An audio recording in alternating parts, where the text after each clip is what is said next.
नाज़रीन सबको न्यूज़ से हाज़िर रही हूँ। उमरकोट खां असां रिपोर्ट शेयर कई है। उमरकोट के डिस्ट्रिक्ट रिपोर्टर असद अली भुरगड़ी।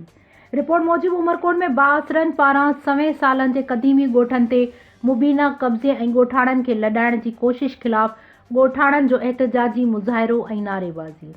जी नाज़रीन, रिपोर्ट मूजिब यूसी फ़कीर अब्दुल्ला के गोठन सयो ॾेथो ऐं मिठो ख़ासकेली के रहवासिन औरतुन ॿारन समेत बाअसरन और उमरकोट के रेवेन्यू इंतजामिया खिलाफ़ एहतजाजी मुज़ाहिरो किया वियो। नाज़रीन, मुज़ाहिरन जो असां अंग्रेज़न के दौर खां वेठल आहियूं, असांजूं पीढ़ियूं हिते ख़त्म थी वयूं आहिनि। पंवर बिरादरी जा बाअसर माण्हू इंतजामिया सां मिली भगत करे गोठन ते कब्ज़ो करे लॾाइण की कोशिश करे रहिया आहिनि।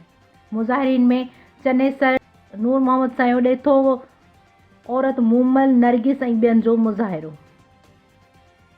मुज़ाहिरीन चयो त बाअसर मुख़्तलिफ़ तरीक़नि सां हिरासा कनि पिया। इंतज़ामिया और पुलिस की मदद से गोठन ते चढ़ाइयूं करे हिसायो पियो वञे। नाज़रीन, इन्हनि वधीक ॻाल्हाईंदे चयो त बाअसर पुलिस की मदद से गोठन के लॾाए बेघर करण चाहिनि था। ये दरख्वास्त असां हाई कोर्ट के ॾिनी, जंहिं पुलिस और रेवेन्यू अमले के अड़े अमल खां रोकियो, पर अदालती हुक्मन बावजूद कुनरी पुलिस और हद जो तपेदार गुज़रियल ॾींहुं गोठ ते चढ़ाई करे औरतुन और ॿारन ते तशद्दुद कयो, घर डाहिया और पाणीअ जा तलाव पुराया विया। मुज़ाहिरीन ॻाल्हाईंदे चयो त इंतज़ामिया बाअसरन सां मिलियल आहे। दाहे दाहे थकिजी पिया आहियूं, केरु ॿुधण वारो नाहे। बाअसरन जे ख़ौफ़ सबब ॿारड़ा स्कूल नथा वञी सघनि।